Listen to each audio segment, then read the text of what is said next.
Votos cordiais de saúde e paz a todos. Trago o abraço fraterno do Grupo Espírita Francisco de Assis a todos que fazem, a todos que frequentam esta casa.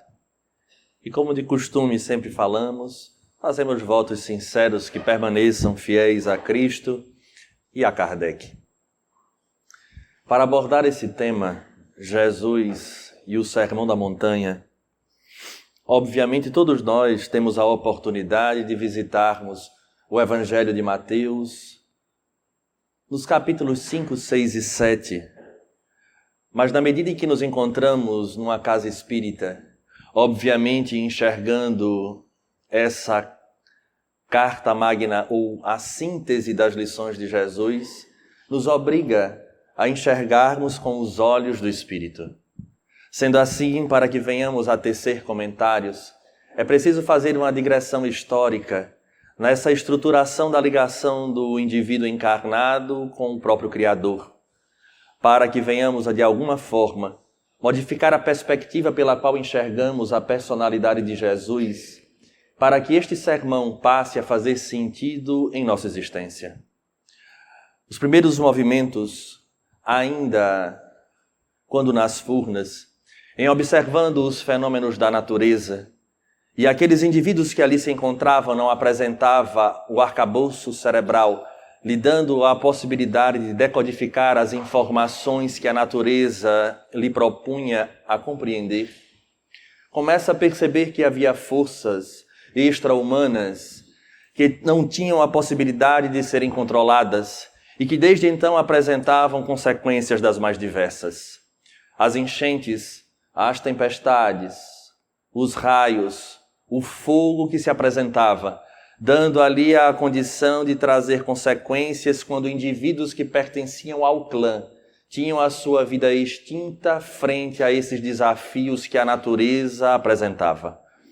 Com o processo do desenvolvimento do cérebro e tendo a possibilidade agora de elocubrar, podemos dizer que a fase que o homem adentra em termos de pensamento, buscando compreender todo este fenômeno, porque na intimidade já existia o entendimento de forma pessoal, íntima, da existência de uma força extra-humana, passa para a história o contexto da fase do pensamento mitológico. E a partir dali, observando estes fenômenos, ganhava-se agora nominações das mais diversas, onde esses deuses se apresentavam com as características antropomórficas. De tal forma que se ele apresenta-se desta maneira, e da mesma forma que o homem tem as suas necessidades, momentos de alegria e de ira, e que muitas vezes para ceder à ira e manter-se num padrão de alegria, é necessário presentear ou agradar de alguma forma, transfere-se essa mesma conduta para a figura dessas divindades, o que dá início a uma prática que ganha os milênios, que são as práticas dos sacrifícios exteriores, para que esses deuses, que apresentavam as suas necessidades, tivessem a sua ira aplacada e pudesse dar àqueles que lhe doavam em forma de sacrifício o que eles desejavam. Por ora, uma boa colheita, ou a manutenção do equilíbrio do clã, de tal forma que os sacrifícios se iniciam com humanos, depois transfere-se para a figura dos animais, tentando mostrar a esses deuses que vale a pena sacrificar para saciar-lhes a fome ou a sede, ou seja lá o que for, nesse objetivo único de fazer com que eles venham a nos dar em troca aquilo que desejávamos. Sabemos do transcorrer da história que Moisés, seguindo a linha de Abraão, apresenta ao mundo a existência do Deus único. É bem verdade que, apesar de ele agora representar todo este panteão na figura única de Deus, esse Deus continua com a sua mesma estrutura de relação da criatura para com o Criador. Essa tradição dos sacrifícios, dos holocaustos, da obediência de algumas determinações, transfere-se agora para a figura de Deus que continua sendo antropomórfico. onde ele pune os inimigos e ao mesmo tempo evidencia aqueles que o obedecem. Imediatamente conseguiremos perceber nesse transcurso, desse processo histórico, desse desenvolvimento do pensamento humano, figuras que marcaram época em todos os períodos, como ainda hoje, que tinham a possibilidade, já um pouco mais amadurecida, de entrar em contato com a realidade do mundo espiritual e, por conta disso, trazer as notícias, sendo esses agora aqueles que posteriormente trariam a figura de indivíduos que tinham a condição do contato, onde, dependendo da sua religião, iria ganhar uma posição hierárquica de destaque que lhe fazia representante da divindade na Terra, de tal maneira que aqueles cultos e as exigências que eles falavam que era importante para aplacar a ira deste Deus, a grande massa passava a vivenciar sem em nenhum momento levantar alguns questionamentos. Tendo em vista que, uma vez levantando o questionamento sobre a pessoa que se apresentava como intermediário, era como se estivesse levantando um questionamento diretamente à figura do próprio Criador. Assim, os profetas marcam todo um período, indivíduos que traziam as informações do mundo espiritual, ora verdadeiras, ora trazendo alguns traços da verdade, mas ainda assim comandando toda uma coletividade, como se Deus estivesse exigindo determinadas condutas ou obediências a máximas religiosas, como se fosse esse o grande objetivo de aqui nós nos encontrarmos. Num período determinado, segundo a perspectiva espírita, o governador do planeta vem à Terra. A figura inesquecível de Jesus de Nazaré surge dentro de uma estrutura religiosa tal que marca até os dias contemporâneos a força da sua tradição, as exigências dos cultos, das obediências às leis mosaicas, com todo aquele panteão que conseguimos observar de exigências de corte de cabelo, de tantas outras situações. Jesus, por sua vez, nasce no seio da religião judaica. É apresentado ao templo obedecendo à tradição desta religião. E em determinado momento rompe, não mais obedecendo tanto quanto deveria, porque ele próprio dizia que não viera destruir a lei, mas fazer com que ela de fato acontecesse. E a partir dali, ele traz à tona a realidade da lei divina, que excede em muito as tradições religiosas de todos os tempos. Porque agora ele falava da realidade do Espírito e apresentava agora Deus por uma perspectiva completamente distinta, porque independente da raça, independente da nacionalidade, independente da própria religião, Pai todo mundo tem. Quando Deus é único e no formato de Moisés, apenas aqueles que tinham a tradição judaica olhavam por essa perspectiva.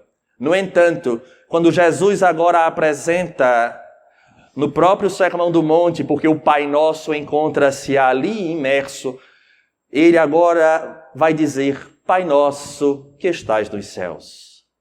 É algo palpável, onde cabe a possibilidade do entendimento dessa força extra-humana que tudo comanda.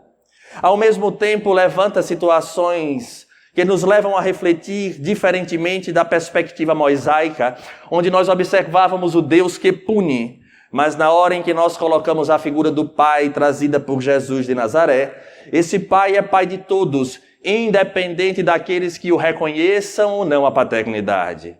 De tal maneira que os processos dolorosos que acontecem aqui e ali já não são na perspectiva do castigo, mas da educação do próprio Filho, para que chegue à meta para a qual foi programado. Jesus, por sua vez, quebrando essa tradição, apresenta o paradigma indo buscar na antiga lei, em Deuteronômio e em Levítico, aquela lei que cabe todos os profetas e todas as leis, onde ele fala da máxima do amor, amar a Deus e ao próximo como se ama a si mesmo. É indiscutível, quando nós temos a possibilidade de estudarmos o Evangelho, sem ficarmos com tantos devaneios, mas em observando as lições de Jesus, perceberemos que o seu conteúdo, ele não faz nenhum tipo de exigência, mas apresenta-se como um mapa, ou talvez como uma bússola, para que o indivíduo possa guiar-se no nosso próprio processo existencial. Não é necessário obedecer a máximas, nem a ordenações, nem a nenhum tipo de hierarquia, mas na verdade é uma bússola ou um manual de sobrevivência para aqueles que se encontram na Terra. No nosso desenvolver, sabemos o que acontecerá à figura de Jesus, aos seus apóstolos e à continuidade das suas lições. Estruturam-se religiões que, trazendo a sua origem na raiz judaica, mescla com o paganismo e, por conta disso, apresenta um sem número de ordenações, de imagens, de hierarquias das mais diversas, fazendo com que a coletividade meio que voltasse no tempo e tivesse muito mais a preocupação de ovacionar os profetas e enxergar em Jesus agora a mesma figura do Pai, quando ele próprio deixa muito claro na própria oração dominical que a personalidade, o indivíduo, se é que podemos assim dizer, encontra-se numa situação completamente distinta daquele. E quando se diz uno, é porque agora vivenciava Jesus a realidade que o Pai desejava. Porque ele era uníssono com o Pai através da execução da lei divina. Assim, ganhamos os milênios, passeamos por diversas religiões e pelo mal que ela também fez, apesar de muito bem, perceberemos naquele período em que a Europa se apresenta um ranço, se é que podemos usar este termo, mas de fato ele cabe, porque pelo próprio processo da reencarnação, indivíduos que vivenciaram um momento negro da história da humanidade, que seria a Idade Média, reencarna mais adiante e passa a ter esse sentimento de negar a divindade e, em especial, negar a figura de Jesus, porque ele, nada mais, nada menos, representava o que as igrejas tradicionais da época representavam.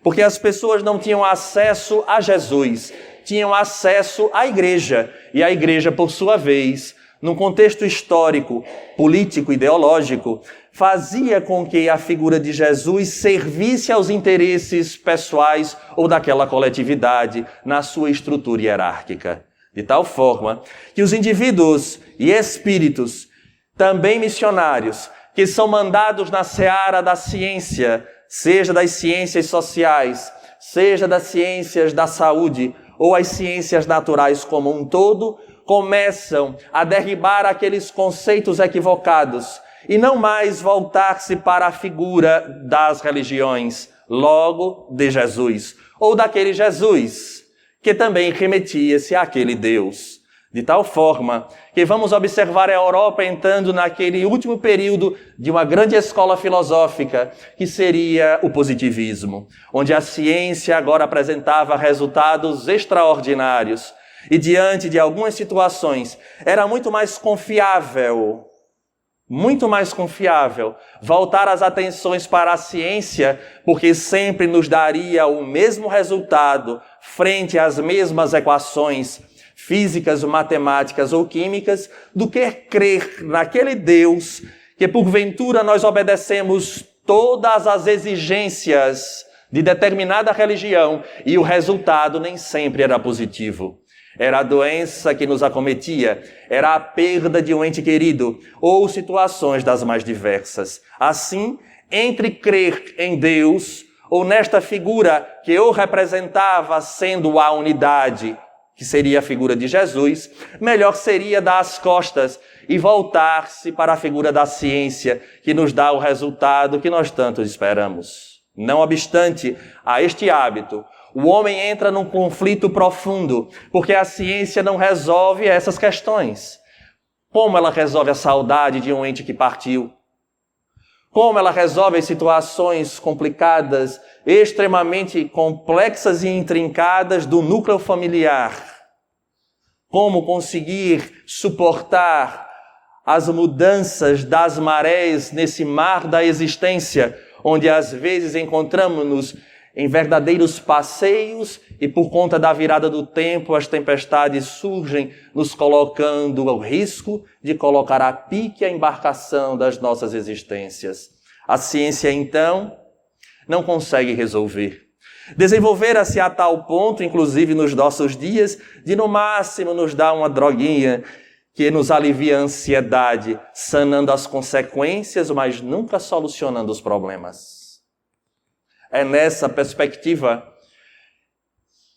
quando Karl Marx anuncia o seu manifesto comunista, anunciando a morte de Deus, que os espíritos se rebelam e começam lá em Hydesville falar da realidade do espírito que passa para a Inglaterra, da Inglaterra chega à Europa, atingindo Paris em especial.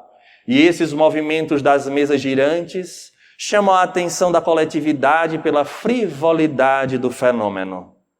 Até que determinado grupo, em observando e buscando compreender, busca chamar a atenção daquela personalidade de um professor que apresentava-se sério, onde teve na sua estrutura de formação religiosa as influências católicas advindas da sua família e uma outra influência fortíssima protestante advinda de Pestalozzi. Mas, acima de tudo, a mais forte das suas tendências era de ser cientista e, como bom cientista, preconceituoso. Falar isso num centro espírita, dependendo do grau de apaixonamento pela personalidade de Allan Kardec, é capaz de eu sair daqui com um sem número de obsessores, ou, se não falar até o fim, de nunca mais retornar a esta casa. Porque, de fato, o cientista tem disso. Ele é um verdadeiro paradoxo. Porque o cientista, ele deve pesquisar, testar. Ele não pode dizer que algo não existe se ele não testa. Mas, por incrível que pareça, os cientistas são paradoxais. Porque na medida em que falava-se de fenômenos, e estes fenômenos, as leis naturais até então conhecidas não explicavam, o próprio Allan Kardec atesta o seu preconceito quando ele dizia: no dia que mesa tiver músculo e sistema nervoso, eu irei observar esse fenômeno. Ora, qual deveria ser a conduta do cientista? Avaliar, pesquisar, aprofundar e depois soltar a negativa. Mas Allan Kardec era um cientista nato. E hoje nós percebemos que, de fato, esse lado da sua personalidade foi muito válida, porque se fosse ele um crente, perderia o critério científico de fazer uma análise fria. Mas isso não o tira esse perfil. E ali, depois de muita insistência, entra em contato com aquela realidade. Em a introdução do Livro dos Espíritos, ele narra: levantamos todas as hipóteses, magnetismo, eletromagnetismo, alguma força extranatural que nós não tivéssemos ainda a capacidade de enxergar. No entanto, o próprio fenômeno apresenta-se dizendo ser um espírito, diz o seu nome, conta a sua história, e a partir dali percebo eu uma realidade completamente distinta, do qual Allan Kardec utilizar-se-á da dialética, do diálogo com os espíritos, para poder revelar para o mundo essa realidade. Mas não seria, Alisson, Jesus e o Sermão do Monte? Mas para entender Jesus na perspectiva espírita, é preciso primeiro saber o que é o Espiritismo. Caso contrário, continuaremos no lugar comum, no qual há 12.000 anos nós caminhamos e não mudamos a nossa perspectiva. É tão real que, se tivéssemos modificado, não nos encontraríamos nesta casa, em especial encarnados neste exato momento. Porque o ranço ou a fuligem da figura profética de Jesus ainda nos atinge fortemente. Elevamos as nossas preces pedindo a Ele, esquecendo de enxergá-lo da forma que ele deve ser visto, para que a sua passagem na terra tenha valia para as nossas vidas.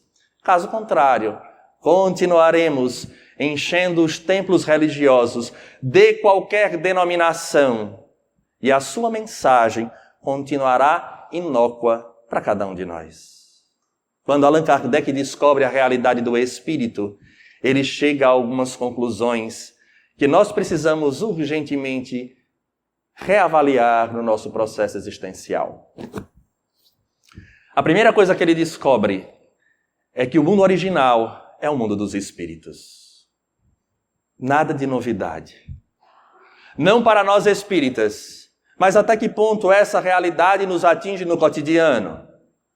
Porque descobre ele com isso que existe um agente intermediário, que é semimaterial, que encontra-se um pé na espiritualidade e o outro na materialidade, que é o perispírito, que é um modelo organizador biológico que estrutura a nossa casa orgânica, onde mais tarde voltaremos a ela para vermos o quanto o Sermão do Monte tem a ver com essa condição sine qua non do nosso processo de felicidade. A outra condição que ele observa é que os indivíduos não podem viver a vida da maneira que lhe dá na telha. Porque quando ele conversava com os espíritos, percebia espíritos ora felizes e uma gama de espíritos infelizes que narravam as suas dores na espiritualidade. Então ele chega à conclusão de que existem leis que regem o mundo físico, como por exemplo a lei da gravidade. Mas existem leis que regem o mundo espiritual, no qual a encontramos em O Livro dos Espíritos chamados das leis morais.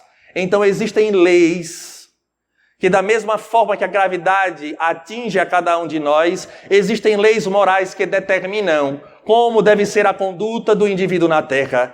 Porque ali ele pergunta aos espíritos, na primeira questão da terceira parte do livro primeiro do Livro dos Espíritos, perguntando sobre a lei natural, e os espíritos respondem de forma enfática: a lei natural é a lei de Deus.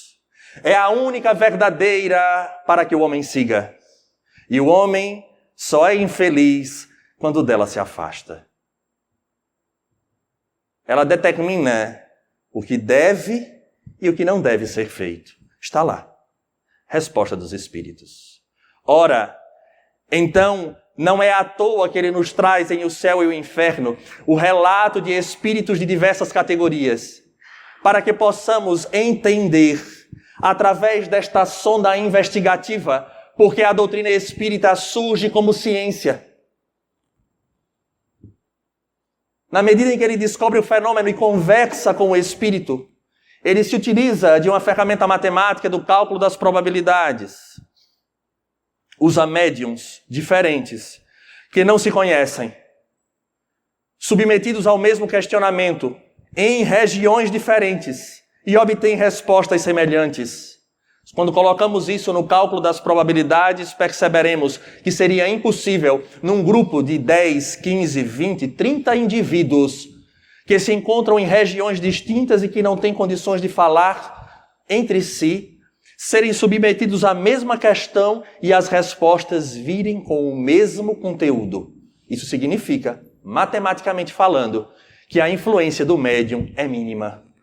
Logo, quanto maior o número de médiums e a maior semelhança das respostas, mais perto de 100% nós estamos. Ele usa um cálculo científico. Então a doutrina espírita ela surge como ciência. Então ela não é uma religião. Não, não é. De fato não é. Ela surge como ciência, onde utilizamos da sonda investigativa e da ferramenta filosófica. Porque na medida em que ele ouvia os espíritos respondendo, ele avaliava as consequências. E essas consequências apontavam para um rumo que nós iremos enxergar em O Livro dos Espíritos. Quando ele toca sobre a realidade dos profetas e sobre essa lei de Deus. E ele pergunta, onde está escrita as leis de Deus? E os espíritos respondem, na consciência. Mas e os profetas não são indivíduos enviados por Deus? Se está na consciência, qual o seu objetivo? E os espíritos respondem, Deus quis que eles viessem à Terra para relembrar as suas leis. Isso para nós abre todo o leque de entendimento Porque é exatamente neste panorama e neste momento do Livro dos Espíritos que surge para esta ciência a consequência moral advinda da ferramenta filosófica. Eu descubro o Espírito, eu dialogo com o Espírito. Frente ao que ele me diz, eu uso a ferramenta filosófica para trazer as consequências do ato.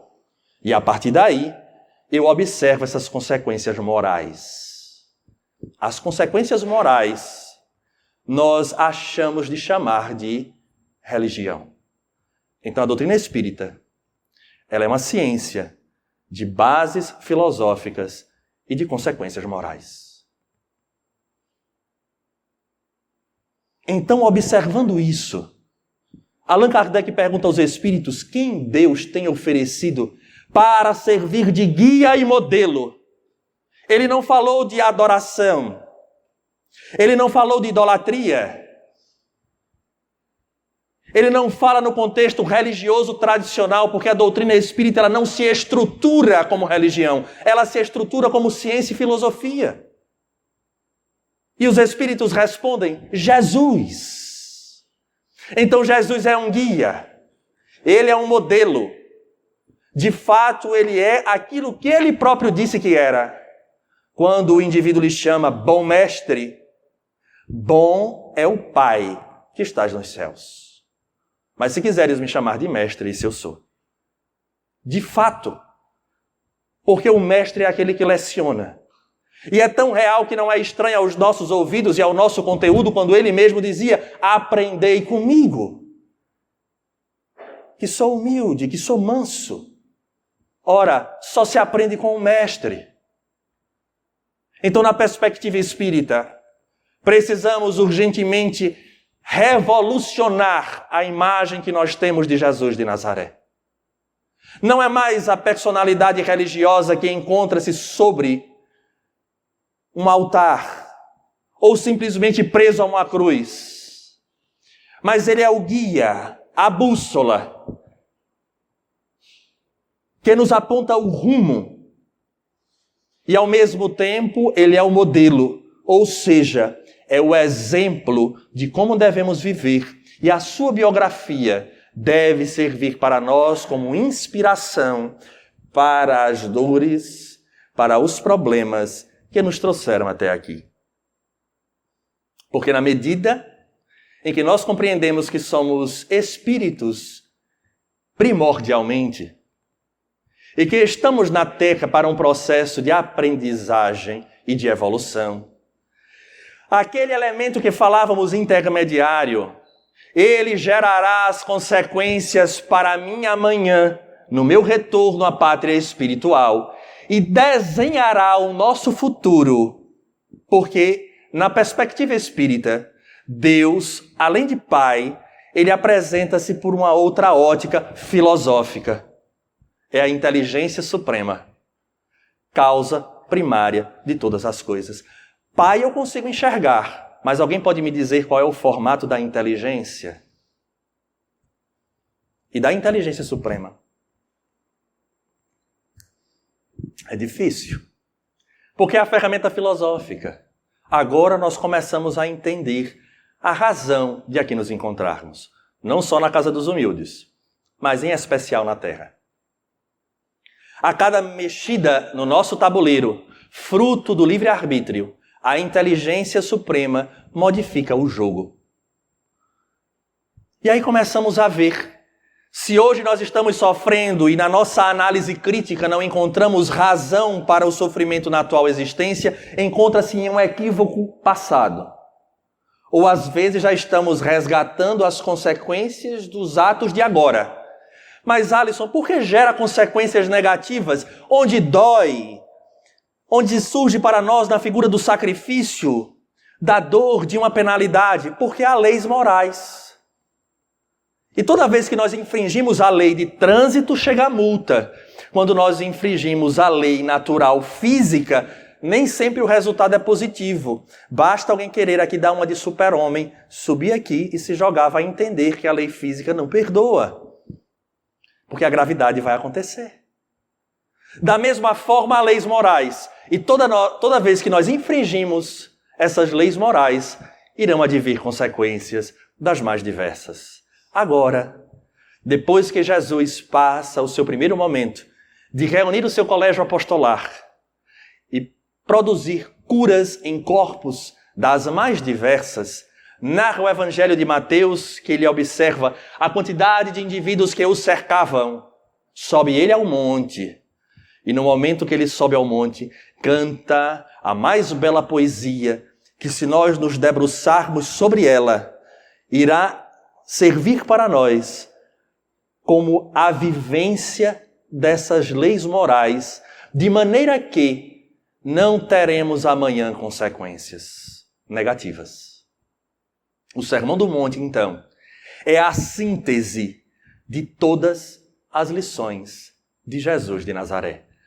Não como um indivíduo profético, não como um mito que o criaram, mas como um mestre que leciona aos seus aprendizes ou tutelados, para que cada um tenha a responsabilidade de assumir para si e, a partir dali, gerar o próprio futuro, como espírito que nós somos.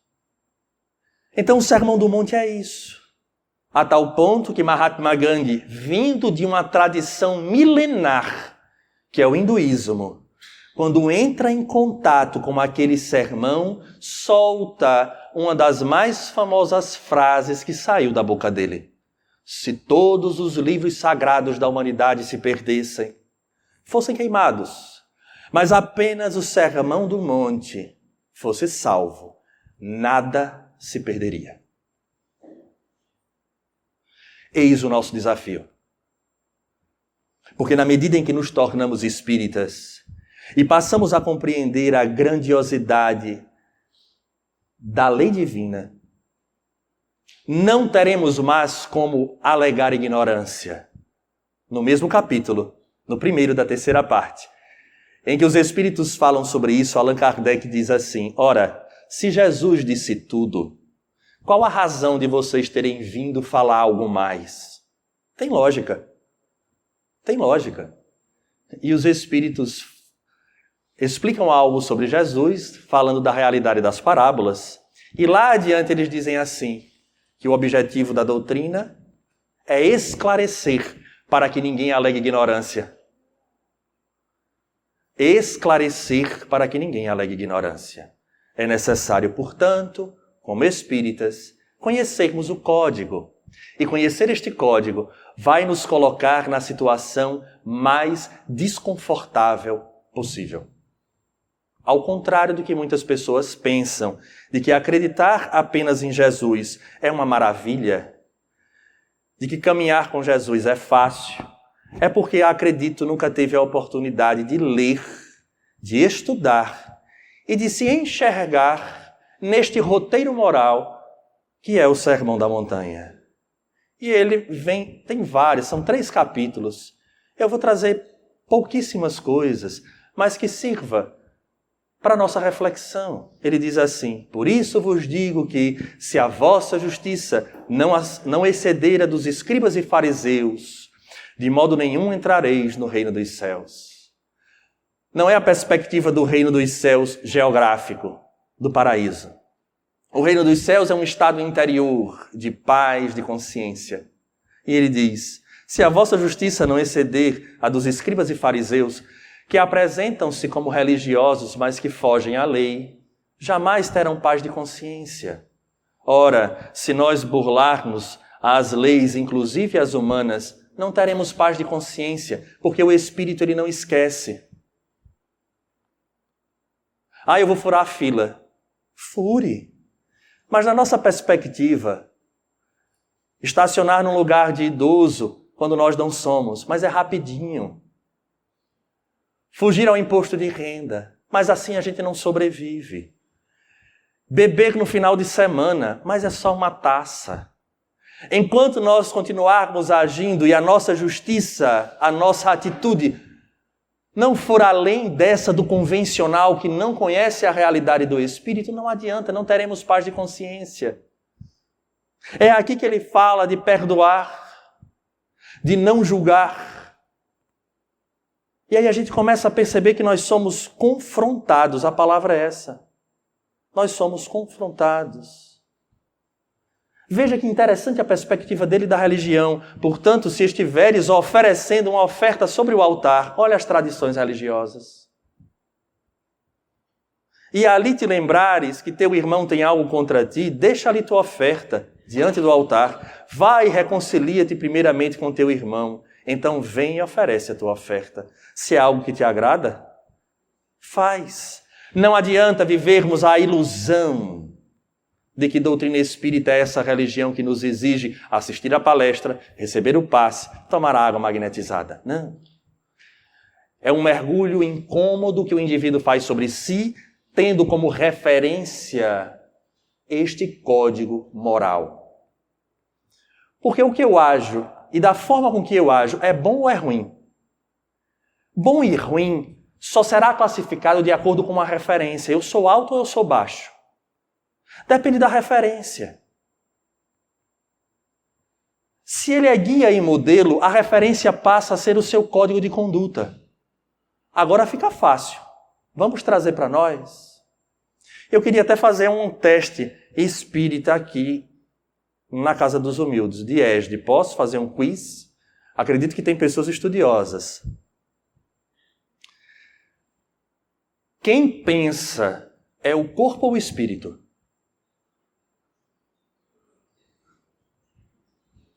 Corpo ou espírito? Espírito. Quem sente é o corpo ou espírito? Espírito. Quem deseja? Corpo ou espírito? Espírito. Muito bem. A maioria está aprovada, depois quem não ficou aprovado está na recuperação, mas tranquilíssimo. A gente resolve. Mas, Alisson, por que essa sua pergunta? Por uma questão óbvia. Se quem sente é o espírito, se quem tem desejo é o espírito, se quem tem vontade é o espírito, quem sofre também é o espírito. Se tem algo doído hoje em nossa vida, seja o que for, que nos incomode, não está incomodando o corpo, está incomodando o espírito. Mas utilizando-se da ferramenta extraordinária que Allan Kardec nos traz para entendermos o quão profundo é o Sermão do Monte para nós, e não apenas dizer que é mais uma lição de Jesus, mas é algo extremamente sério. Se nós desejamos o que acredito que todos vieram a esta casa em busca, de renovar das esperanças, do lenitivo para as suas dores, de um norte, a gente precisa urgentemente voltar aos princípios da doutrina. Por que, Alisson, você está dizendo isso? Porque todos nós estamos conscientes de que quem sente, quem deseja, quem tem vontade, quem sofre é o espírito. Façamos uma análise como o Santo Agostinho nos diz, conhece-te a ti mesmo. Alguém tem algum vício? Não precisa levantar a mão, só pensa. Só pensa. Alisson, eu gosto de falar da vida alheia. Eu ainda tenho o hábito do fumo, da bebida. Eu tenho o hábito do sexo desregrado. Quem tem esse hábito? É o espírito. E qual é a nossa realidade? De espírito. Quando chegarmos do lado de lá, lembra da dor? Lembra da vontade? Lembra do vício? Lembra do hábito? Segundo dizem os espíritos, o corpo físico amortece a intensidade do que o espírito sente. O corpo físico amortece a intensidade do que o espírito sente. Então, se a gente tem vontade, o corpo amortece. Se a gente tem desejos superiores ou inferiores, o corpo amortece. Agora, perde o corpo e entra no mundo espiritual. A intensidade do que a gente sente é infinitamente maior. Se hoje nós sofremos porque alguém nos magoou, porque alguém nos feriu, nós iremos enlouquecer de dor quando chegarmos à espiritualidade. Por isso Jesus diz no Sermão do Monte, perdoa. E se foi você a fazer algo e sabe que seu irmão tem algo contra você, antes de depositar no altar o sacrifício, reconcilia-te com Ele, porque quando entrar na espiritualidade, segura a onda. Se a nossa justiça, se os nossos hábitos não forem melhores do que o dos fariseus, não adianta, porque a paz não reinará, nem aqui, e em especial lá. Quer ver uma coisa? Alguém aqui tem o hábito do cafezinho? Alisson, quando eu não tomo, me dá o quê? Me dá uma dor de cabeça quando eu não tomo. Como é o nome dessa dor de cabeça? Crise de abstinência. Entra na espiritualidade agora e pede em nosso lar o cafezinho, para ver se vem. Sou eu que estou dizendo não. É o que essa ferramenta filosófica do espiritismo me possibilita. É o que a literatura espírita nos apresenta. Aí o indivíduo que tem a vontade de fumar, ele entra em crise de abstinência e enlouquece. E como ele não consegue saciar o seu desejo, ele vai correr atrás de alguém que fume para ele poder sorver um pouco daquilo. Quantos de nós não seremos obsessores então?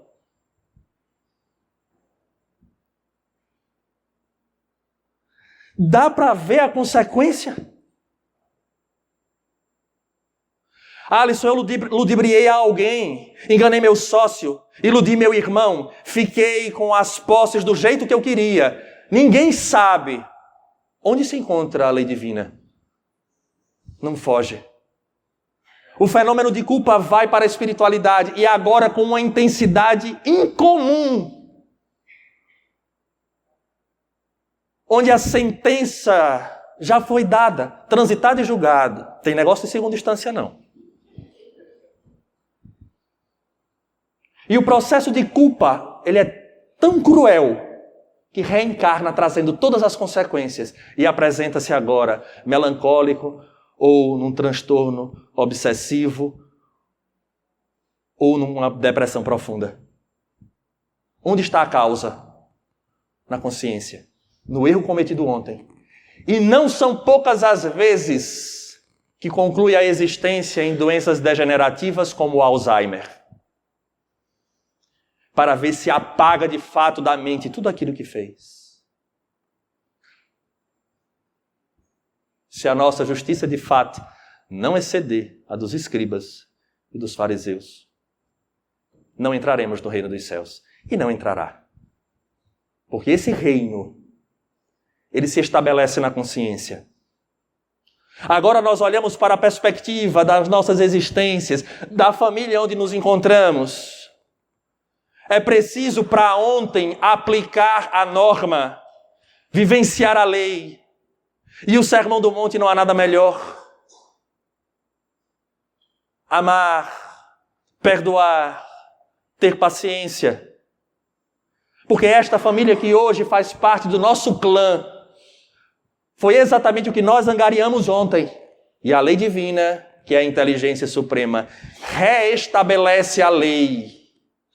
Reestabelece no nosso processo existencial para que de uma vez por todas entendamos que até mesmo quando os espíritas se utilizam do conteúdo sem usar a ferramenta do desdobramento filosófico, de dizer assim, na minha família não tem parentela espiritual, é todo mundo estranho um ao outro. Como se Deus tivesse errado.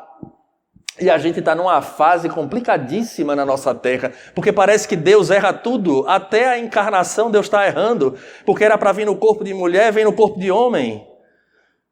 Eu digo, Pai Celeste, o que é que aconteceu com os princípios da doutrina espírita?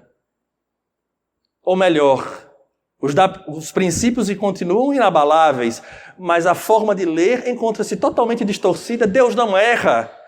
Desceu naquele corpo porque era o necessário. Foi o desenho que a espiritualidade deu, através de estudos profundos, e disse, a divindade diz, o melhor para você nessa existência é isso. Aí a gente diz, mas quem sabe mais sou eu. O senhor acha que sabe, mas quem sabe sou eu. E assim nos arrastamos. O espírito ele tem a obrigação de ler, fazer a leitura do jogo de uma forma completamente diferente. Agora, difícil Não é isso. É perceber o que Allan Kardec percebeu. E ele coloca no 3º capítulo do Livro dos Médiuns. Fica o convite para quem quiser ver lá. Ele fazendo as viagens para a divulgação da doutrina espírita e fortalecimento dos grupos, ele começa a perceber tipos de espíritas. E o Sermão do Monte ele vai fazer com que a gente se classifique dos 4 tipos que ele fala. O primeiro tipo, espíritas experimentadores. São aqueles que gostam só do fenômeno. Moralidade não fala direto. Eu sou espírita. O que é que você estuda? Eu estudo isso, eu estudo aquilo. Acho fantástico. Estudo científico sem nenhuma utilidade para o dia a dia. Esse é o primeiro grupo.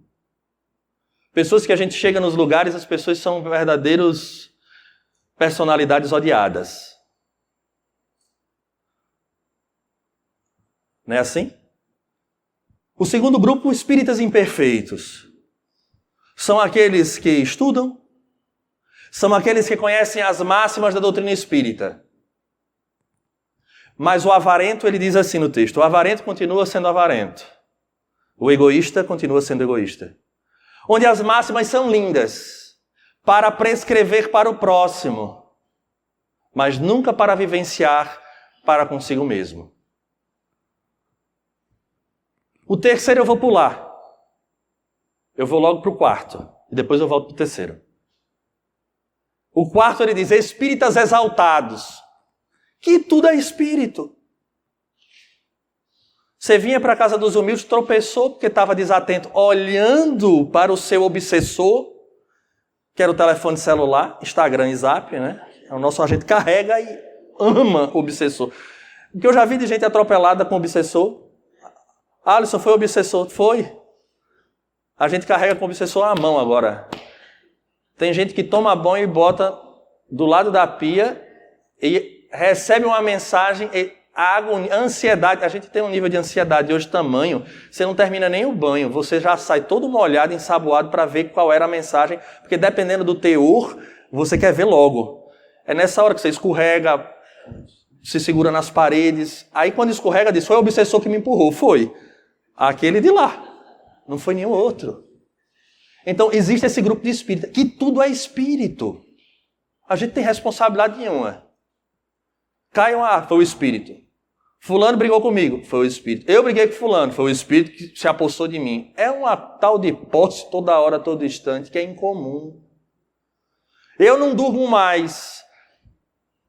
É o espírito. Pode até ter a presença dos espíritos, mas engraçado que quando a gente diz assim, leia o evangelho antes de dormir, aí você ouve a pessoa dizer, mas eu não consigo ler, porque quando eu começo a ler, me dá um sono. Alisson, são os espíritos obsessores. Mas quando pega o Instagram ou uma revista de fofoca, você lê a revista de cabo a rabo. O obsessor não gosta, então, de revistas nem de Instagram, porque você perde o sono. Não é interessante? Então esses são os espíritos exaltados, os espíritas exaltados. E ele diz assim, estes, mais consequências negativas geram para o espiritismo do que qualquer outra coisa. Porque perde uma coisa chamada razão. E o terceiro grupo, onde ele classifica de espíritas verdadeiros ou espíritas cristãos. Veja que a nossa perspectiva de cristianismo é completamente outra. Porque não existe movimento de idolatria, não existe culto, não existe roupa, nada. Mas é um enfrentamento cotidiano do homem velho para com o homem novo. É aquele que conhece as máximas e se esforça todos os dias pela mudança. E o Sermão do Monte, onde Jesus nos traz essa pérola, deveria ser 3 capítulos que diariamente nós deveríamos buscar a leitura. E no processo da leitura, uma reflexão dolorosa.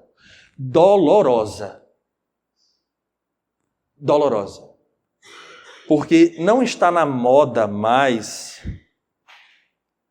a gente falar de mestre. Está mais na moda a gente chamar de coach. Então Jesus, ele deixou de ser bom é o Pai que está nos céus. Se quiseres me chamar de coach, eu sou. É assim que acontece hoje, né? É essa perspectiva. E se nós entendêssemos isso,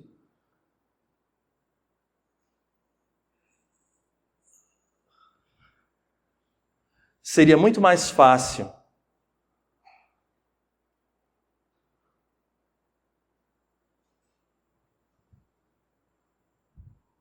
levar a nossa vida. A ansiedade que atinge a sociedade, essa loucura por um amanhã que a gente não sabe nem se chega. Procura figuras que não vai aqui nenhuma crítica. Mas o maior sinal de que o indivíduo tem condições de se tornar mestre é quando a vida dele fala por si. Não à toa, Jesus nos fala sobre a figura da árvore. Quando o fruto é bom, a árvore é boa. Porque há pessoas que não conseguem resolver nem a própria vida, mas querem resolver a vida alheia. De tal maneira que Jesus apresenta-se para nós como esse coach extraordinário que há 2000 anos gratuitamente nos deu o roteiro. A doutrina espírita nos trouxe a razão e o conhecimento da realidade do espírito e o que o perispírito vem trazendo, porque o sentir, o sofrer, o desejar e o ter vontade, o fio condutor é espírito, perispírito e matéria. Matéria, perispírito e espírito. E aí nós ouvimos, no Sermão do Monte, frases desse tipo. Por isso vos digo, não vos inquieteis por vossa vida, com o que comereis, nem por vosso corpo com o que vestireis. Não é a vida mais que o alimento e o corpo mais do que a veste? Olhai as aves dos céus, que não semeiam nem ceifam, nem recolhem celeiros, e vosso Pai Celestial as alimenta. Não valeis muito mais do que elas? Qual dentre vós pode, inquietando-se, acrescentar um côvado à sua estatura? E com relação à veste, por que vos inquietais? Examinai os lírios do campo, como crescem, não labutam, nem fiam. Eu, porém, vos digo que nem Salomão, em toda a sua glória, vestiu-se como um deles. Se a erva do campo, que hoje existe, e amanhã é lançada ao forno, Deus assim as veste, muito mais a vós, homens de pouca fé. Portanto, não vos inquieteis, dizendo que comeremos, ou que beberemos, ou que vestiremos, pois estas coisas os gentios buscam. De fato, vosso Pai Celestial sabe que necessitais de todas estas coisas. Buscai, primeiramente, o reino e a sua justiça, e todas estas coisas vos serão acrescentadas. Portanto, não vos inquieteis com os dias de amanhã, pois o amanhã se inquietará consigo mesmo. Basta a cada dia o seu mal. O Sermão da Montanha, esse convite extraordinário que nós temos de fato para nos encontrarmos com nós próprios, de fazer brilhar a própria luz, de fato também a troco de muito escalpe, de muito cinzel. Mas pela perspectiva espírita, este sacrifício é válido, porque chegaremos ao porto que tanto desejamos de ter a consciência em paz, independente do meio, da situação que nos encontremos. Porque se esse reino divino aí reside, e eu conhecendo o roteiro que devo viver para alcançar esta meta, não existe prece, não existe fórmula, não existe palavra mágica nem amuleto que resolva nenhum dos problemas, porque os problemas que agora surgem já são a solução, porque são as consequências do que nós fizemos ontem, que tenhamos a dignidade de sabermos colher tudo o que plantamos, mas imediatamente utilizarmos deste roteiro de luz para fazermos uma replantação, para atingirmos a meta que nos impulsiona a cada dia nos levantarmos e enfrentarmos a batalha do processo existencial. Que utilizemos então o Sermão do Monte, Jesus como inspiração, e caminhemos com Ele e por Ele, hoje e por todo sempre. Aos irmãos da Casa dos Humildes, este ano não retorno, então desejo a todos um verdadeiro Natal, que é esse Natal do autoencontro, de compreender a palavra dEle, muito mais do que adorá-lo, porque Ele já se encontra nas mais altas esferas, mas deseja também que cada um de nós tome o mesmo rumo. Saúde e paz para todos.